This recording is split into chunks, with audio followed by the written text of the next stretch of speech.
There's a new poll out today on the state of race relations, and the results are startling.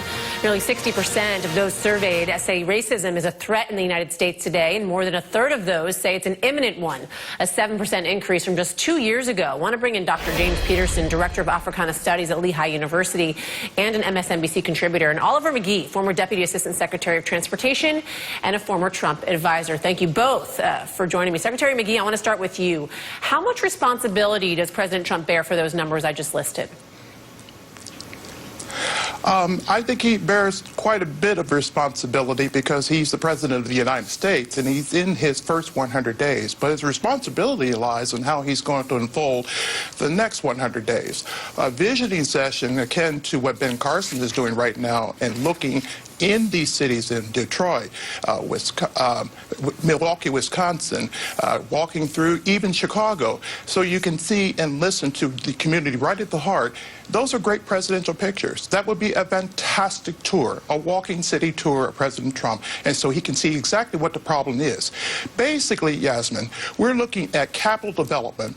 We're looking at technology, infrastructure development technology, so that we can get a 3% growth model. If we don't achieve 3% growth model, we cannot even begin to fix the steep forces that face this country, which are social, technological, educational, economic, and political. President Trump, in his second 100 days, has to do that walking tour. Let's put this in perspective, Yasmin.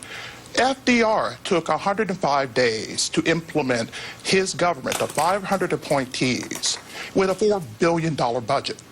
President Trump has to do in the next 105 days, appoint 2,000 appointees in a $4 trillion budget that involves building our crumbling infrastructure, but also building our cities. When we get people jobs, then they can begin to develop solutions for health care and housing, and also develop to be able to pay for their education. And thank you. No, I don't mean to interrupt, but I want the professor to weigh in as well. Talking about this walking tour, do you think the president should have visited Flint, Michigan, for instance, in the first 100 days of his office?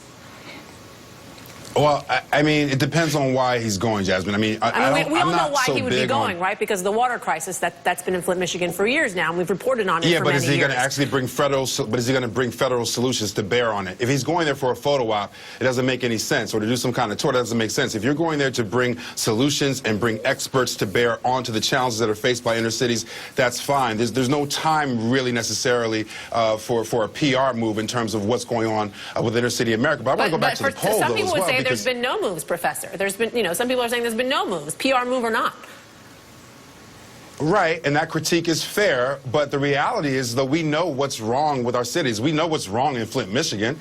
We know that there's resources required to address it. We know that security and making water safe for our most vulnerable populations is an important challenge, not just in Flint, but in other cities. That requires federal oversight and federal resources. So we know some of the problems. Of course, we want the president to be there because it draws attention to it, but I'm just not sure that a photo op is what's needed in terms of the challenges that are reflected. And I also don't know if this poll is necessarily about whether or not President Trump has visited Flint or other cities in the United States, right? Because the folks reporting in the poll are actually responding to the sort of climate around race, which is important. They're responding to things like the Muslim ban. They're responding to the kinds of vitriol that we've seen displayed between American citizens around issues of race. And those things are important, but I think that also misses the mark, Jasmine, which is the fact that there are racial problems systemically that we need to address. If we look at access to health care, if we look at the ways in which food deserts, you just did a segment on climate, the climate march. If we look at who's most vulnerable, most exposed to climate change, not just in our nation, but around the world,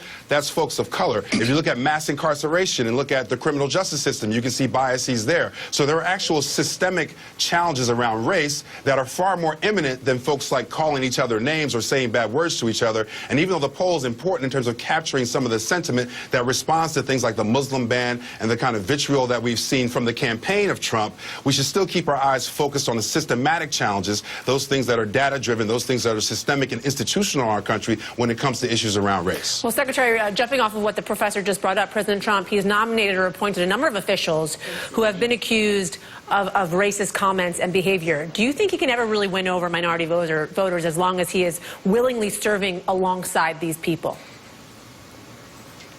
When President Trump evokes his 3% growth plan and gets jobs, jobs, jobs, and people can have better housing and better educational opportunities in this country, going beyond affirmative action and civil rights that was developed by Senator Dirksen and Art but Secretary, Fletcher. I'm talking about right Johnson. now. If he's serving alongside people that have a reputation of saying things that minority voters don't necessarily agree with, can he make any inroads?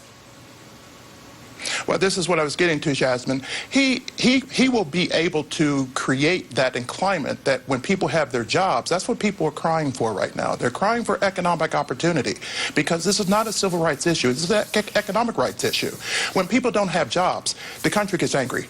And if he doesn't basically save this job problem, he's not going to be able to solve health care. He's not going to be able to solve education at all. We need a 3% growth model in this country in order to be competitive. And also so that we can compete with Russia and China and Korean Peninsula and also other areas that are across the gentlemen, global world I do have to go, but I certainly appreciate you joining me. Thank you both for joining me.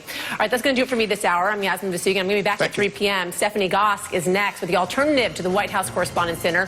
Who's holding it and why? Some answers in our next hour.